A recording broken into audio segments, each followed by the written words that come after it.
জয়গুরু। পরমদয়াল শ্রী ঠাকুরের শ্রীচরণে জানাই ভূমিষ্ঠ প্রণাম। আপনাদের প্রতি প্রত্যেককে জানাই আনন্দিত জয়গুরু। আজ ইষ্ট প্রসঙ্গে আলোচনা করব বিশেষ একটি বিষয়।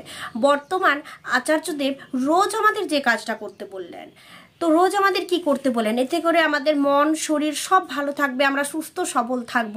তো বর্তমান আচার্যদেবের কিছু শ্রীমুখ নিঃসৃত কথা যেগুলো আমরা আজকে আলোচনা করব। তো এই পাঠটার নাম হচ্ছে জীবন নন্দনা। একদিন এক কর্মী দাদার মন্তব্য পছন্দ না হওয়ায় ক্রুদ্ধ হয়ে তার সাথে উত্তপ্ত বাক্য বিনিময়ে জড়িয়ে পড়লাম। পরে মাথা ঠান্ডা হতে নিজের এই স্বভাব বিরুদ্ধ আচরণের কথা ভেবে মনে অস্বস্তি হতে থাকলো। ওই ব্যক্তি মাঝে মাঝে আমাকে খোঁচা দিয়ে মন্তব্য করতেন। ওই দিন আর সহ্য করতে না পেরে ওই আচরণ করে ফেলি। এই ঘটনার দুদিন পরেই পত্রিকার কাজের জন্য ঠাকুর বাড়ি গিয়েছি। মনে প্রবল অস্বস্তি নিজের ভুল আচরণের জন্য। ঠাকুর বাংলায় গিয়ে ঠাকুর প্রণাম করে বড় নাটমণ্ডপে উপবিষ্ট শ্রী শ্রী আচার্যদেবকে প্রণাম করতে গিয়েছি। এটা হচ্ছে প্রথমে আমি পড়তে শুরু করলাম, না পড়তে শুরু করলে হবে না। এটা একজন লিখছেন শ্রী শঙ্খ বাড়ি। তো তিনি কি আচরণ করেছেন, কোথায় কি করেছেন, সেটা আচার্যদেব ভালো করে জানেন। ঠাকুর বাড়িতে বসেই তিনি দেখতে পাচ্ছেন কি আচরণ হয়েছে, তো সে তার জন্য আমি প্রথমে পড়তে শুরু করে দিলাম। তিনি তখন উপস্থিত আশ্রমিকদের সঙ্গে ইষ্ট আলাপে রত। প্রণাম করে মাথা তুলতেই আমার দিকে তাকিয়ে বললেন, বোকারা রেগে যায়। সত্যি, যার জ্ঞান থাকে সে রেগে যায় না, যারা বোকা হয় তারা বেশি রেগে যায়। প্রকৃত জ্ঞানী মানুষ যে সে অন্যের অন্যায্য আচরণকে উপেক্ষা করে। আচার্যদেব বললেন এই কথাগুলো। আচার্যদেব হলেন অন্তর্যামী। দুদিন আগে কি আচরণ করেছি তিনি জানেন। তিনি আমার অভিভাবক। সেই আচরণের ভুল কোথায় ছিল সহজ কথায় তিনি ধরিয়ে দিলেন। পরের বেলায় যখন তার সান্নিধ্যে ফিলান্থ্রপির সম্মুখস্থ নাটমণ্ডপে বসে রয়েছি, তখন আবারও তিনি উপস্থিত আশ্রমিকদের সাথে গল্প করতে করতে বললেন, প্রকৃত জ্ঞানী কখনো রেগে যায় না। জ্ঞানীর প্রতি যদি কেউ অন্যায় আচরণ করে, জ্ঞানী মানুষ সেই আচরণকে আমল দেয় না, উপেক্ষা করে। বোকাদের রাগ বেশি, তারা এরকম আচরণ পেলে রেগে যায়। আর যারা জ্ঞানী মানুষ নিজের প্রতি হওয়া অন্যায্য আচরণকে গ্রাহ্য করে না। তার এই কথাই সংশোধিত হই। তিনি যে শুধু ওই ছেলেটিকে শিক্ষা দিলেন এমনটা নয়।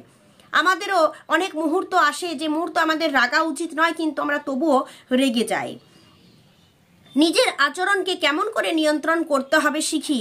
মনে পড়ে কয়েক মাস আগেই তিনি বলেছিলেন, অন্যের অন্যায্য আচরণ যদি আমার মনকে প্রভাবিত করে, তাহলে বুঝতে হবে আমার মনে সবটুকু জুড়ে ঠাকুর নেই।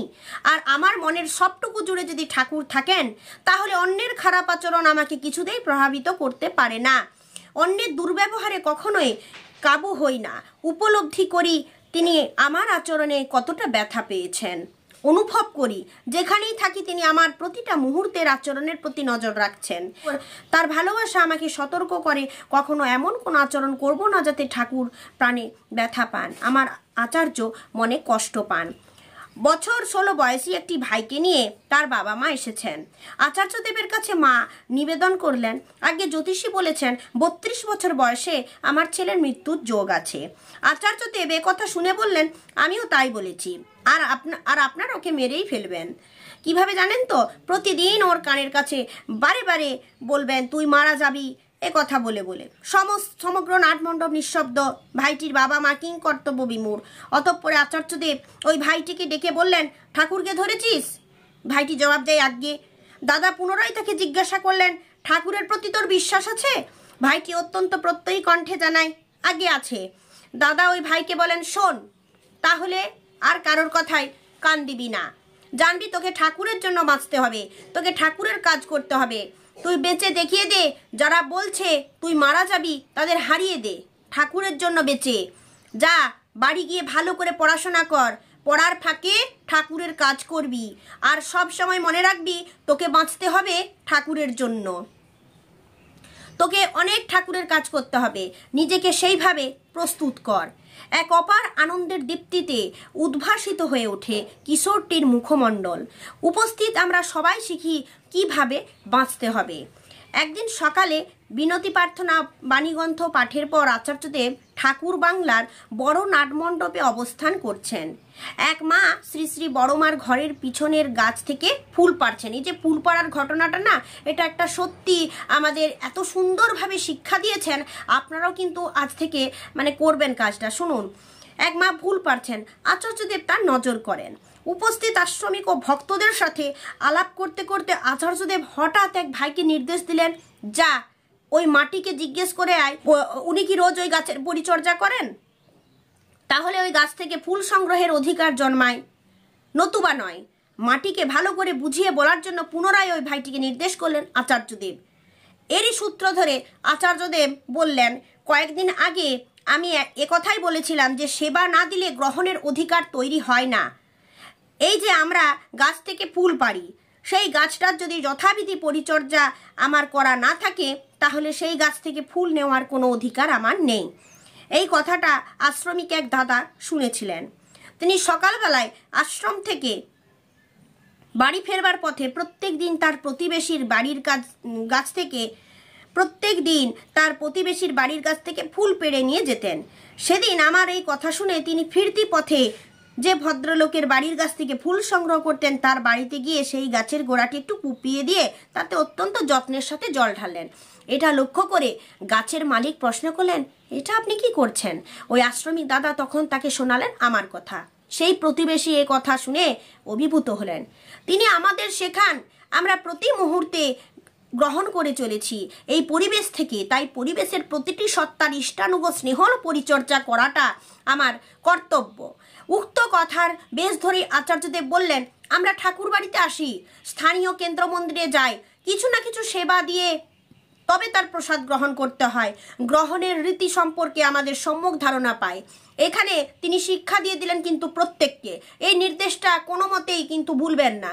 আমরা শুধু গিয়ে ঠাকুর বাড়িতে অনেকে আছে প্রসাদ খেয়ে নি, কি হয়? তিনি বললেন যে কিছু না কিছু সেবা দিয়ে তবেই প্রসাদ গ্রহণ করতে হয়, না হলে কিন্তু নয়। গ্রহণের রীতি সম্পর্কে আমরা সম্যক ধারণা পাই।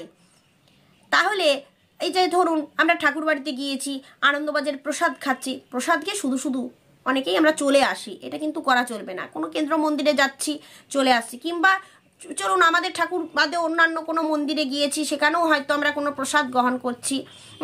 রাধাকৃষ্ণ মন্দির কিংবা অন্যান্য মন্দিরে দেখবেন অন্ন প্রসাদ পাওয়া যায়, সেই সমস্ত জায়গায় প্রসাদ গ্রহণ করছি। তো সেখানে কিছু না কিছু দিয়ে তবেই প্রসাদ গ্রহণ করতে হয়, এটাই তিনি আমাদের শেখালেন। আর এটা আমরা প্রত্যেকে মনে রাখবো। শ্রী শ্রী ঠাকুর বললেন, খারাপের যেমন সংক্রমণ হয়, ভালোরও তেমনি সংক্রমণ হয়। যদি কিনা ভালো নেশাওয়ালা চরিত্রবান মানুষ রোজ মানুষের দুয়ারে হানা দিতে থাকে, এটা আমার পরমদয়াল শ্রী শ্রী ঠাকুরের কথা। শ্রী শ্রী ঠাকুর রোজ মানুষের দুয়ারে হানা দেওয়ার যে ইচ্ছা ব্যক্ত করেন, তারই আহ্বান দীক্ষাপত্র সমীক্ষার কার্যক্রম। 11ই মার্চ 2023 আচার্যদেব এই প্রসঙ্গে সবাইকে ভালো রাখার চেষ্টা করবেন।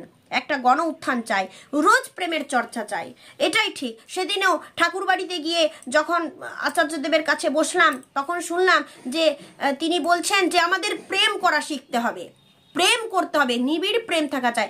আমার সঙ্গে তার শুধু প্রেমের সম্পর্ক, অন্য কোনো সম্পর্ক নেই কোনো ভয়ের সম্পর্ক। তিনি কষ্ট পাবেন, আমি যদি তাকে ব্যথা দিই তিনি কষ্ট পাবেন। আর এই প্রেমের সম্পর্ক ধীরে ধীরে মানে এর সম্পর্কটাই ধীরে ধীরে গভীরতা বাড়তে থাকবে। যত গভীরতা বাড়তে থাকবে তার প্রতি আমার টান বৃদ্ধি পেতে থাকবে। এমন কোনো কাজ করতেই পারবো না যেটাতে তিনি অস্বস্তি ভোগ করেন, তাই না? আর এটা করতে করতে আমার মনটাও কিন্তু তৈরি হয়ে যাবে, আর আমার উন্নতি কোন দিক দিয়ে হবে আমি বুঝতেও পারবো না। এটাই আচার্যদেবের কথা যে আমাদের প্রেম করতে হবে। কথা প্রসঙ্গে 13ই মার্চ বললেন, আমরা ক্ষণিকের অতিথি। সত্যিই তাই, এর মধ্যেই ভালো যা করার করতে হবে, থেমে থাকা চলবে না।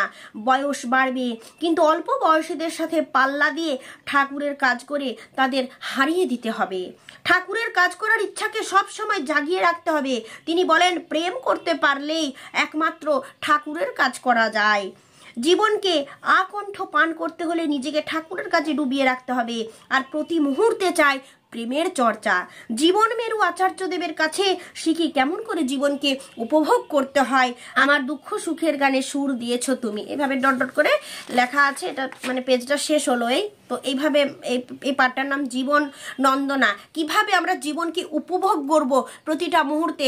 এই যে এত সুন্দর একটা পরমদয়াল শ্রী শ্রী ঠাকুর আমাদের জীবন দিয়েছে, আমরা বেঁচে আছি, প্রতিটি মুহূর্তে শ্বাস প্রশ্বাস নিচ্ছি, কিন্তু আমরা কিভাবে জীবনকে উপভোগ করতে হবে সেটাই জানি না, সেটাই আমাদের অজানা। না, রোগ শোক জরা ব্যাধির মধ্যে নিজেকে জড়িয়ে ফেলছি, বিভিন্ন রকম অশান্তির জালে জড়িয়ে ফেলছি নিজেকে, আমরা প্রবৃত্তির বশীভূত হয়ে আছি। কিন্তু না, যদি আমরা জীবনকে প্রতিটি মুহূর্ত উপভোগ করতে চাই, আমরা যদি আনন্দে বেঁচে থাকতে চাই, তাহলে আমাদের কি করতে হবে? ইষ্ট কাজে নিজেকে ডুবিয়ে রাখতে হবে। পরমদয়াল শ্রী শ্রী ঠাকুর একটা বিশাল সুযোগ দিয়েছেন, সেটা হচ্ছে দীক্ষাপত্রের কাজ। দীক্ষাপত্রের কাজে আমাদের নিজেকে জড়িয়ে থাকতে হবে। এই আমার পরমদয়াল শ্রী শ্রী ঠাকুরের স্বপ্ন। আমরা ঠাকুরের কাছে প্রার্থনা করি এবং বারংবার বলি যে ঠাকুর তোমার ইচ্ছা আমার মধ্যে পূরণ করো। এটাই হলো ঠাকুরের কাজ। একবার যদি কোনো ঠাকুরের কাজ করবার সুযোগ পেয়েছেন, কোনো মতে ছাড়বেন না। এ তো আমাদের জন্য একটা দারুণ সুযোগ, সেটা হচ্ছে ডিপি ওয়ার্ক। এই কাজে প্রত্যেকে ব্যস্ত হন। আচার্যদেব বললেন প্রত্যেক দিন কারো না কারো বাড়ি যাবেন, এটা রোজ আমাদের করতে হবে। এই পাঠ থেকে আমরা শিখলাম এটাই। আর তিনি আমাদের সুন্দরভাবে কিভাবে পরিবেশের সাথে আমাদের কেমন ব্যবহার করা উচিত। আমি প্রসাদ যখন গ্রহণ করব তখন কিছু না কিছু দিয়ে তবেই সেই প্রসাদ গ্রহণ করব। এত কিছু শিক্ষা আচার্যদেব আমাদের এই পাঠটার মধ্যে দিয়েছেন। তাই এগুলো আমরা জাস্ট একবার আলোচনা করে নিলাম। আপনারাও সৎসঙ্গে কিন্তু এগুলো আলোচনা করতে ভুলবেন না। এই ছোট্টখাট্ট শিক্ষাগুলো আমাদের জীবনে অনেকটাই পরিবর্তন এনে দেয়। ভালো থাকুন, সুস্থ থাকুন। পরমদয়াল শ্রী শ্রী ঠাকুরের নির্দেশ, বর্তমান আচার্যদেবের নির্দেশ মেনে চলুন। আজ ইষ্ট প্রসঙ্গ এই পর্যন্ত। জয় গুরু।